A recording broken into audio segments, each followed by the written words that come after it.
वीरेंद्र सिंह का कल बयान आया है कि अप्रैल तक गठबंधन टूट जाएगा हरियाणा। वीरेंद्र सिंह को तो कहते हुए कई साल हो गए जी। अभी वो अप्रैल का नाम ले रहे हैं। अब अप्रैल का नाम लें, वो आगे फिर कह देंगे कि जून में टूटेगा और फिर कह देंगे नवंबर में टूटेगा। वीरेंद्र सिंह ना तो अधिकारित हैं, गठजोड़ हुआ है दुष्यंत चौटाला और अमित शाह जी के बीच में, और उसे तोड़ने का अधिकार किसी को है तो उन दोनों को ही है। वीरेंद्र सिंह किस हैसियत से कहते हैं, उनकी पोजीशन क्या है पार्टी में, पहले वो तो साबित करें। ये एक प्राइमरी मेंबर हैं, वो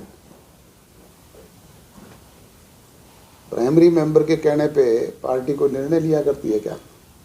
वो कहते हैं गठबंधन नहीं टूटा तो मैं पार्टी छोड़ दूंगा। तो छोड़ दें, रोकता कौन है?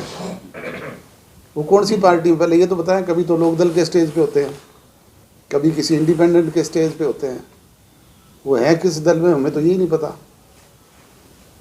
अभय चौटाला ने भी विधानसभा में आरोप लगाए हैं कि गठबंधन सरकार में बैठे जो मंत्री हैं या उप मुख्यमंत्री हैं, तमाम लोग भ्रष्टाचार कर रहे हैं और जांच नहीं होने दे रहे मामले की किसी। अभय सिंह चौटाला जी के सेशन का पहला, जब इस विधानसभा का पहला सेशन था, उसमें एक बयान था, वो सुन लेना आप। उसमें उन्होंने ये कहा था कि मेरे पास ऐसी ऐसी बातें हैं कि मैं बोल दूंगा तो ये लोग शक्ल दिखाने के लायक नहीं रहेंगे। और हमने कहा था भाई बोल दे, हाउस में बोल दे, मीडिया के सामने आके बोल दे, कहीं सार्वजनिक मंच पे बोल दे। 4.5 साल तो गुजर गए, अब तक तो कोई बात हो नहीं पाई। और आपके सामने कभी कुछ बताया हो तो बताओ, आप भी मीडिया के लोग हो। डॉक्टर साहब, लोकसभा के चुनाव हैं, करीब 90 दिन का समय शेष रह गया। जननायक जनता पार्टी की क्या कुछ तैयारियां हैं? 10 की 10 सीटों पे तैयारी कर रही है, जिस तरह से लोकसभा की रैलियां जो है वो कर रहे हैं। हम एनडीए के पार्ट हैं, मिलकर के चुनाव लड़ेंगे और निरंतर हमारा जनसंपर्क अभियान मिशन 2024 जो है वो जारी है।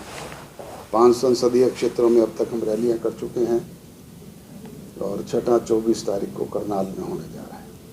ये सिलसिला लोकसभा के चुनाव तक जारी रहेगा। सर, राजस्थान इलेक्शन के अंदर भी एनडीए के पार्ट थे, लेकिन वहां पर आप अलग चुनाव लड़े थे, एनडीए के पार्ट नहीं थे। चुनाव तो हम यहाँ पे भी अलग अलग लड़े थे, हरियाणा प्रदेश में भी अलग अलग लड़े थे, उसके बाद शामिल हुए और उसके बाद ही हमें एनडीए में शामिल किया गया था। सर, 1-2 दिन से लगातार एक बात आ रही है कि अफसरशाही बहुत ज़्यादा हैवी है हरियाणा सरकार के अंदर। पिछले दिनों ज्ञानचंद गुप्ता जी को एक शिकायत भी दी गई थी, अम्बाला के डीसी, और चौधरी रणजीत सिंह ने शिकायत दी है कि सिरसा के डीसी का रवैया भी सही नहीं है। तो उसके लिए तलब किया गया है, उनको बुलाया गया है, तो सरकार अपने लेवल पे फैसला लेगी। अफसरशाही है हावी है सरकार के अंदर। मैं तो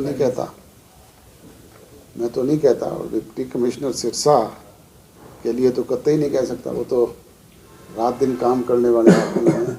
आधी रात भी फ़ोन करो तो टेलीफोन पे रिप्लाई होता है, काम करके बताने का काम भी करते हैं। डॉक्टर साहब, कांग्रेस की तरफ से एक अभियान शुरू किया गया है क्राउड फंडिंग का। उनका कहना है कि बॉन्ड के जरिए 95% पैसा जो है बीजेपी को जाता है, और उन्होंने एक अभियान शुरू किया है लोगों से मदद की अपील की। कैसे मदद की? उनका इंटरनल मैटर है, इकट्ठा करें, लोग स्वेच्छा से जो उनको देंगे ले लेंगे। 24 तारीख को जनक्रोश रैली भी है, किसान मजदूर जनक्रोश रैली जी। उनका कहना है कि 750 के करीब किसान जो है वहाँ आंदोलन में गुजर गए, लेकिन उनके कोई उनको मुआवजा नहीं दिएगा, और जो वादे किए गए थे वो पूरे नहीं हुए। वादे नहीं किए गए पूरे, तो उन किसान संगठनों ने जिन्होंने ये बैठ कर के तय किया था वो करें इस बात को। कांग्रेस तो उस वक्त ना मध्यस्थ थी और ना ये बीच में थे कहीं। कृषि बिलों के बाद सेंट्रल गवर्नमेंट एमएसपी गारंटी कानून नहीं लेके आ रही, तो पंजाब सरकार ने कहा कि अगर सेंटर नहीं लेके आएगी तो हम स्टेट लेवल पे ले आएगी। तो आप इस चीज़ के पक्षधर हैं भी, अगर सेंटर नहीं लाती तो हरियाणा गवर्नमेंट भी अपने लेवल। हरियाणा प्रदेश तो पहले ही 15 फसलों पे एमएसपी प्राइस देने का काम कर रहा है, और हम तो इस बात के सदैव पक्षधर रहे हैं।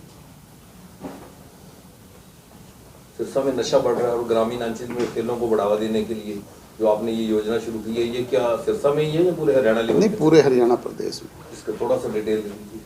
अभी तो फर्स्ट फेज में हमने सिरसा में क्रिकेट के इस तरह के आयोजन रखे हैं जिससे नौजवानों को खेल के मैदान में ज़्यादा से ज़्यादा लेकर के जाएं, उनको प्रोत्साहित करें और नशे से दूर करने का काम करें। ये सिलसिला पूरे प्रदेश में हमारा चलेगा। पहले भी हमने खिलाड़ियों को किट बांटे हैं, जहाँ कहीं भी उन्होंने कहा है उनको जिम दिए हैं, उनको दूसरे खेल के सामान उपलब्ध करवाए हैं।